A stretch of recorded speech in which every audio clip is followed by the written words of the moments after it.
This morning has been filled with a series of thought-provoking conversations. To round out these discussions, we want to turn to our attention to the role of diversity in business. Please join me in welcoming Monica Mantilla, the president and CEO of Altura Capital, an investment solutions company that currently serves 16 of the largest institutional investors in the world. Suzy Jaramillo, chief creative officer at Canticos, a branded collection of some of the most beloved nursery rhymes and songs from all over the Spanish-speaking world. And Patricia Funegra, the CEO of La Cocina VA, a workforce and small business development nonprofit organization that provides vocational and technical job training for the food service and hospitality industries. Juleka Lantigua Williams is back for this final conversation. Juleka, over to you. Hi. Now I get to look at you guys. Thank you so much, ladies. I've devised a quick challenge for them. 12 seconds to give us the elevator pitch for each of your businesses. Go. Okay, so I guess I would say purpose, right? What do we do? And so that philosophical statement of what we do every day is the aim of transforming societies through entrepreneurial success. That sounds fancy. Okay, next. I'll share more.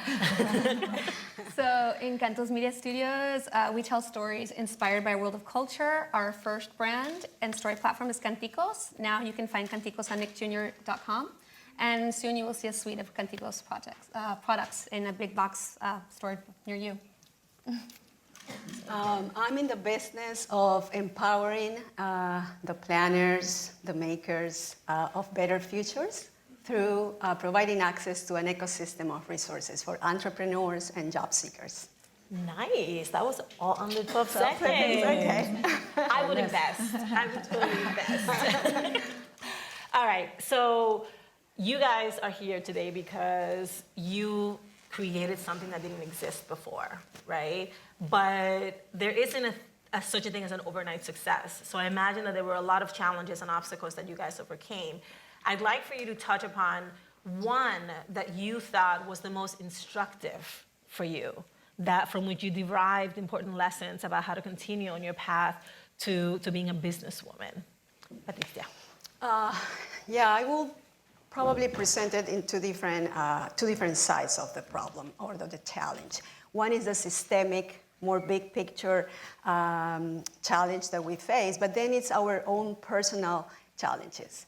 There is a very interesting study from the Rockefeller Foundation, sponsored not too long ago, and they interview CEOs from 5,000 Fortune companies, and they found that only 12% of them ever believed that they will ever be a CEO.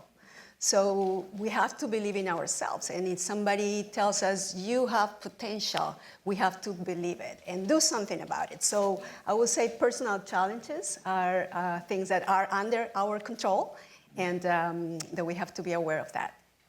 Thank you. Suzy?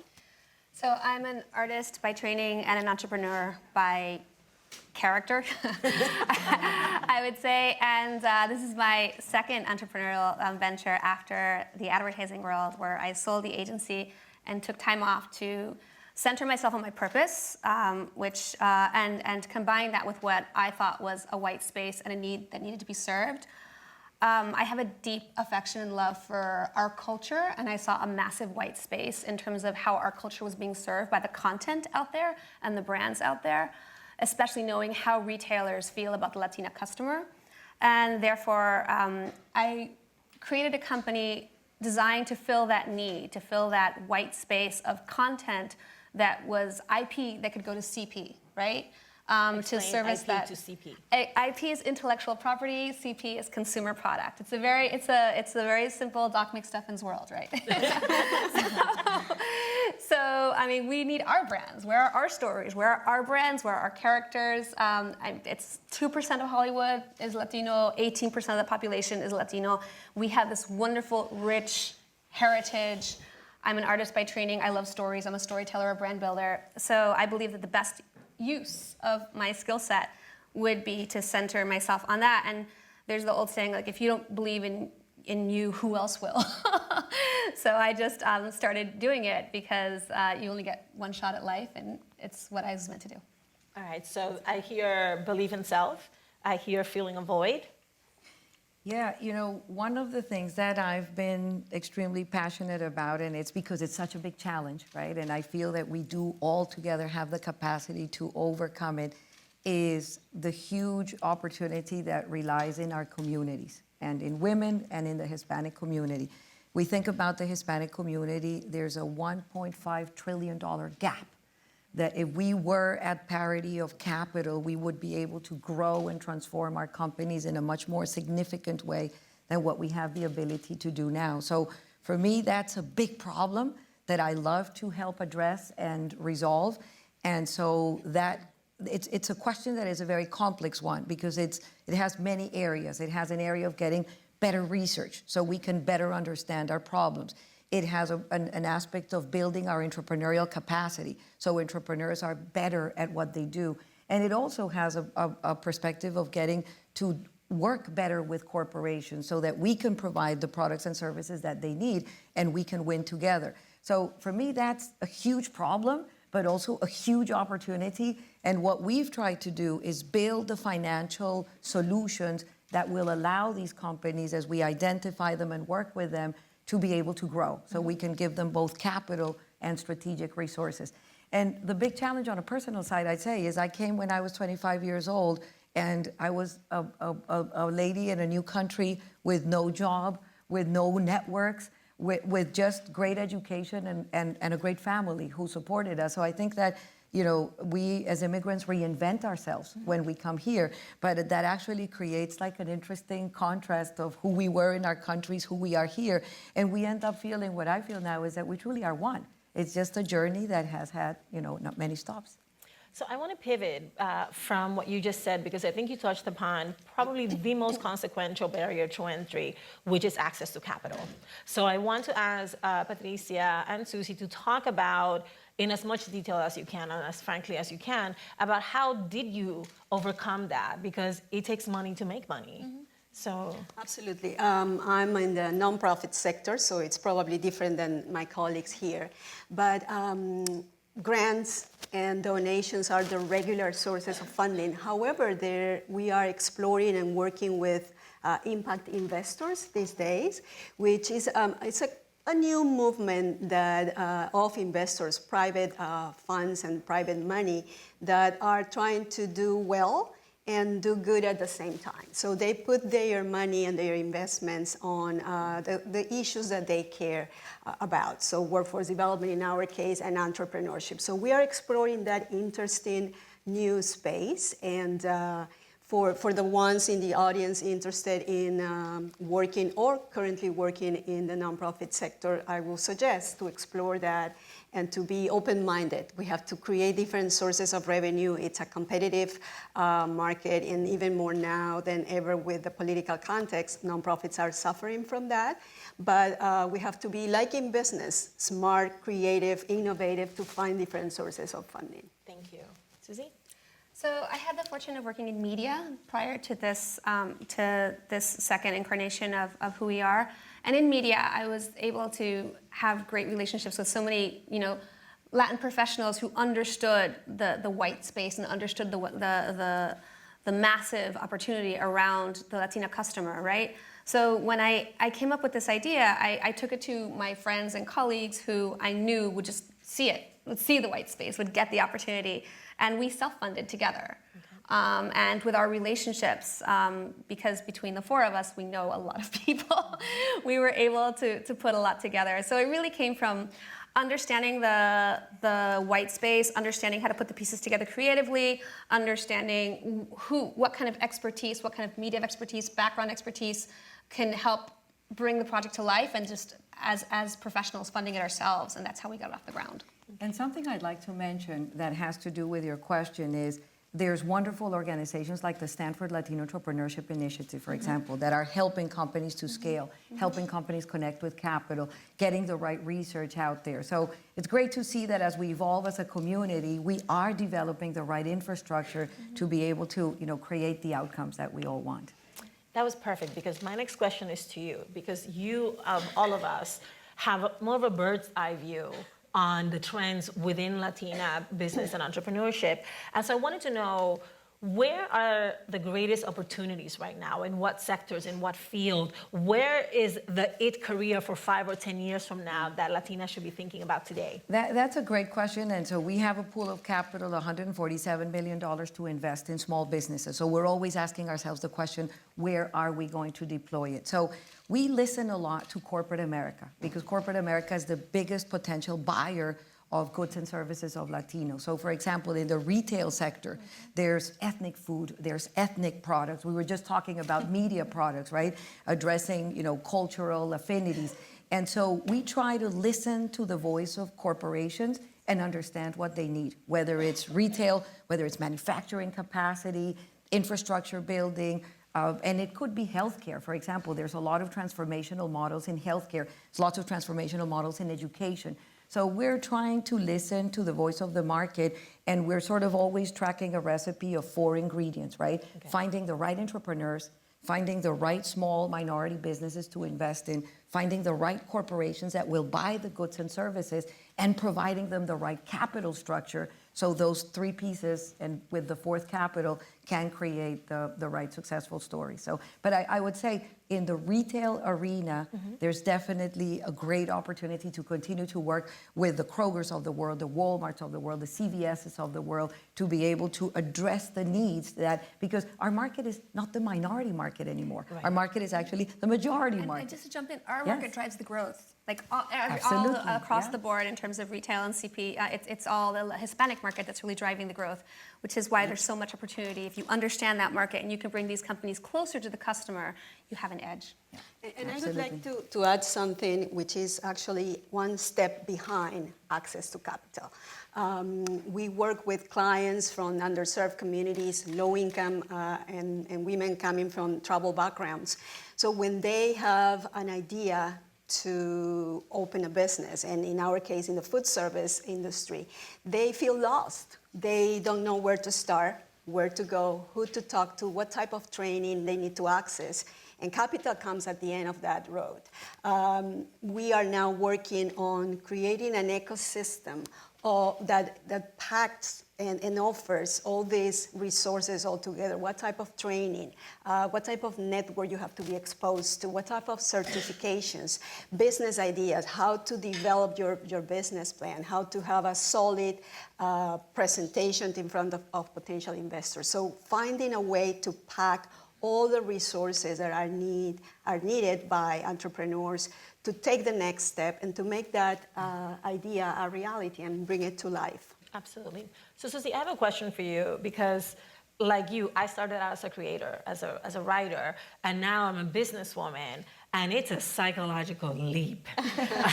It really is. I mean, I'm still kind of like in the middle of the leap, hoping to just land on the other side. But a lot of really, really talented Latinas come from the creative field, right? They're artists, they're designers, they're performers, they're writers, all kinds. And they have a really hard time envisioning that what they do is a business. So what advice would you give to the creative Latinas who really should be thinking about themselves as an LLC, you know? Yeah. So understand your audience, understand what they're looking for, and understand the business opportunity around what you do, because people have a ton of options, and there must be more than just your love of doing it. If nobody wants to buy it, you won't get very far. So, and hence, when we started with Canticos, we started with these beloved nursery rhymes because, oh my gosh, everyone loves Los Pollitos, but there's no really cute Los Pollitos board book, and there's no really cute Elefantitos board book. So, I mean, when you start with like the low-hanging fruit in terms of like the white space, great, you're talented. Okay, now how can you apply those talents to like the market needs? Right? What out there do people really want to see? What story hasn't been told that you feel there's an audience hankering for that story? Find that story and tell it, right? So that would be my advice. It's not about you. It's about how your talents can serve a wider audience. Okay, thank you. And if you're looking to build a business, I would say find your business partner, right? Okay. Everybody brings something to the table. You might be the creative side. Yeah. So make sure you find someone that also knows accounting, knows finance, knows financial projections, and learn it. Don't be afraid of it. Learn it, embrace it. Absolutely. I could not agree with you more. I am right there. I love you, Excel. Ooh, me and Excel every day, duking it out. But actually, I was going to come back to you, Monica, because I feel like leadership comes naturally to Latinas. I have nieces, and they run everything. I mean, I have a 3.5-year-old who tells my 8-year-old to sit, and he's like, "Okay, ma'am."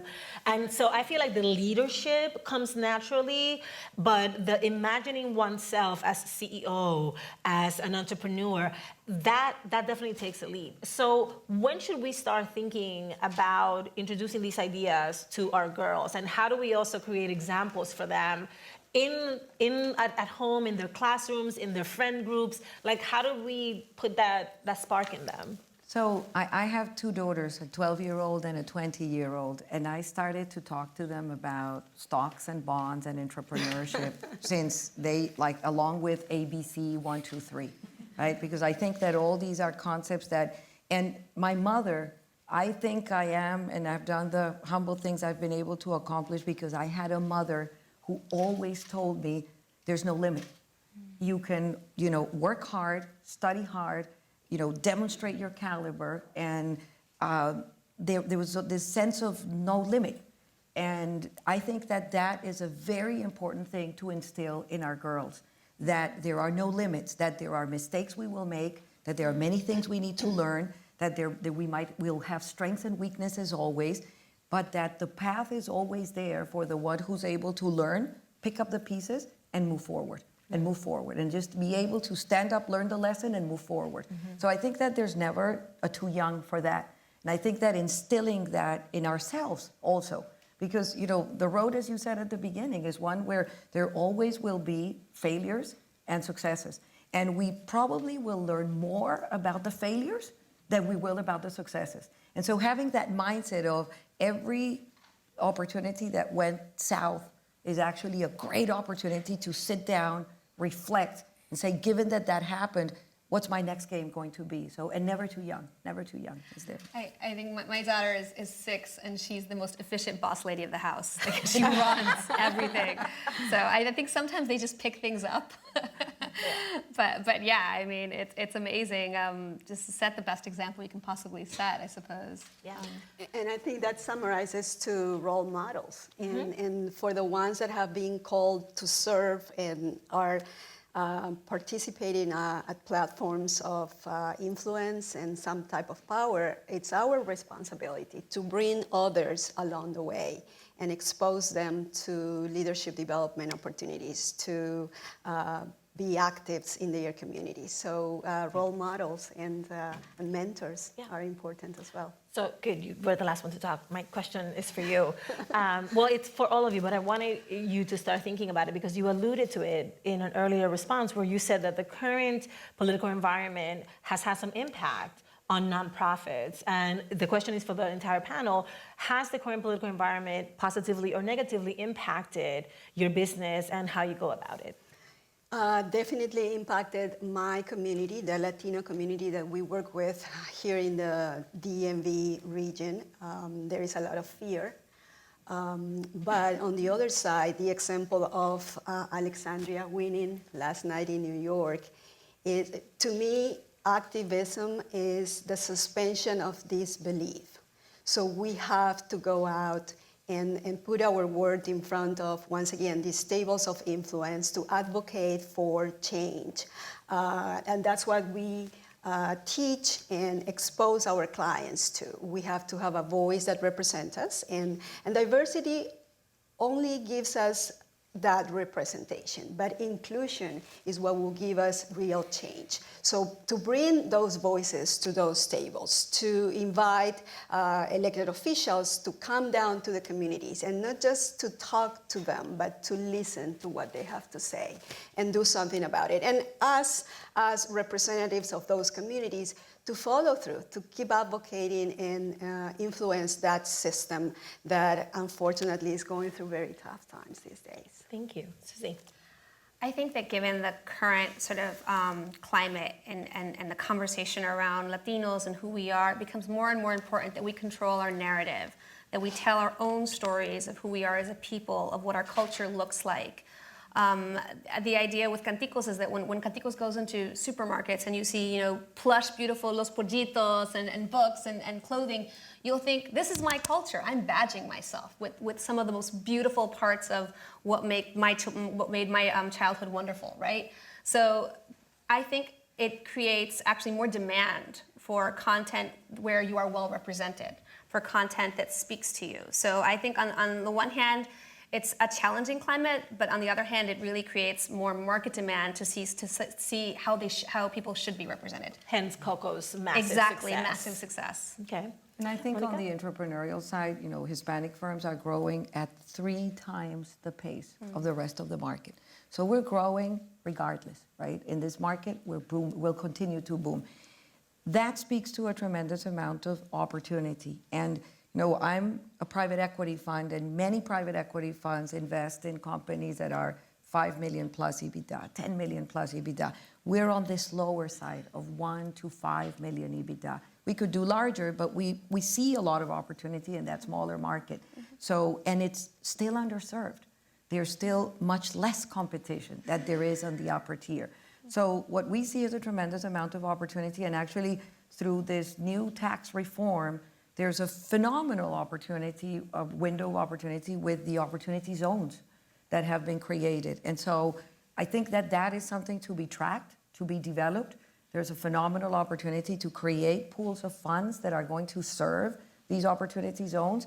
And that is probably estimated it is estimated to be on the $1 trillion market, you know, larger than the CDFI world or the new market tax credit. So there's a tremendous amount of opportunity if we look at it from the entrepreneurial side, and it's important to be attentive to those and build the infrastructures and the solutions that can continue to serve our markets. That's beautiful. All right, I've got 2 questions from the audience. Right there, hi. Yes, you. Hi, good morning, everybody. My name is Elisa Cruz, and I'm 16 years old, and this is my first time here. And I had an interesting question because although I have a passion for politics, you know, this summit is also about CEOs and business. And to me, for the panel, my question actually came on time. Why is it important for young people to start thinking about business, to start thinking about the market, stocks and bonds, and not only for Latinos, but, you know, like just all minorities in general? And also focusing back on Latinos, like, why is it important for us, like you guys mentioned identity and all of that, like Coco, and like just in general, why do we need to know? Because I'm pretty sure some of us, like, well, I had economics class and I was just like, ugh. So it's just like, why do we have to start having these conversations now? And also, what can we do? All right, thank you so much, and welcome. You want to go first? Sure. So we probably have to think about the future of work. And the future of work is threefold for me. It's all rooted on entrepreneurship. So people like us that all over the world are starting companies to create change or to create wealth. And the second piece of that threefold is intrapreneurship, which is how corporations are now looking to hire entrepreneurs, people with entrepreneurial skills, people that are problem solvers, people that take risks and that are innovative. And the third part of that threefold is freelance. Freelance represents 53 million jobs in the United States, and it's around 34% of our population, and it's going to grow to 45%, it's expected. So thinking about what the future is expecting from all of us, what type of skills, what type of systems around us have to be created in order for us and you as a young women to succeed. That was a great answer. I know, we can skip everybody else. I'm joking. No, I just want to, I would just So I think at 16, I don't think you do have to worry about stocks and bonds right now. I think that I would show, you know, Okay, we will get to the center. until you We will get to understand the them, center. until you understand them, in which case you should. But I think that I think the definition of an entrepreneur is someone that doesn't need to be told to do something to do it. I think an entrepreneur is someone who sees an opportunity and takes it. That is an entrepreneur. And that is a skill set that everybody wants, everyone in corporate wants. So I think right now you should figure out what your superpowers are. What do you do well, right? And you should focus on that and cultivate those so that you can be the kind of person that sees something and decides you're going to do something about it and does it. I think that's probably the best way to like spend your time right now. But. And I think that there's like two tracks of this conversation, right? One is why entrepreneurship, and the other one is why build our own financial capacity. And I'll tell you some thoughts about the importance of building our own financial capacity. Capital is the blood of our financial system, is the blood of our economic system. We as a community need to be architects of our own solutions. We need to aspire to have our own banks, our own CDFIs, our own funds, our own organizations that are going to be attentive to our needs. And that's the way many other communities have done it. Not to be isolated in any way, but to actually be able to participate in an effective way. One of our most successful opportunities was when U.S. Treasury gave us the chance to run 2 significant programs and partnered us with some of the largest institutional investors in the world to do so. So I think that building our financial capacity and being architects of our own solutions is at the core of being successful as a community, alongside political power and entrepreneurial power. But building our own financial capacity, in my estimation, is fundamental for our success. So we need you in finance. Yeah, definitely. All right, one more question right here in the front. Right. Hi, good morning. My name is Andy Franco. So what advice would you give to Latinas who are thinking about building their own business, but they're getting a lot of either negative advice or, you cannot build that due to XYZ reasons, basically getting not support, whether from family members or close friends? How would you face that? Monica, let's start with you. Well, it's very important to differentiate a hobby and a business. If you're serious about building a business, you need to build it as a business. And you need to start with that Excel spreadsheet of, okay, how's my revenue going to build, and what's my cost structure, and what are the capital expenditures that I need to invest, and who are the people that I'm going to need, and what's my operations and my marketing, and all these pieces that will build a business. And there are resources to help you do that. There's many resources, city level, federal level, or academia. And so if you're really intentful and committed to building a business, build a business. And think about all those pieces. And before you invest $1, would be my advice, do a very thorough analysis to understand that your business is not only something that you have a passion for, but is actually something that the market needs and the market will buy. And you need to do the analysis of at what price and who are your competitors and all these things that come about building a business. So I think that there's where the difference relies on just not saying, I'm going to open and I'm going to test and sort of, because then that's doomed for failure. If you're very serious about doing it, put together a business plan. Think about, and there's so many resources out there online for free that you can use. And then you come to your own terms and say, this business is viable. This business really has an opportunity. And I would say talk to people in the business that you want to go into. Get advice from the people that are already practicing what you want to do. Don't get it from your family members necessarily. Honestly, get it from people who really know the business, who are doing what you want to do, who can tell you what the pitfalls will be, what are the things that you need to focus on. They'll help guide you, and get mentors that are in the field that you want to go into. That's the best way to grow wisely. Well, I think Susie and Monica have said most of what will be like the tips to start with. However, look for your passion. And when I talk to my friends about passion, they say, it's easy for you. You are Latina. Latinas are passionate. I say, no, not about that, not that type of passion. The passion that makes you... the other passion. The passion that... that really you realize during the day it's 5 in the afternoon, you didn't get breakfast, you didn't get lunch. You are so much into what you want to build. That thing that makes you wake up in the morning happy to go over your day, and understand what solution you are bringing to the world. We are providing solutions to social and economic issues. We are providing a need for consumers. Understand what is that solution that you are proposing to the world, and become a subject matter expert, that nobody knows more about that than you. All right, let's thank them for their brilliance, please.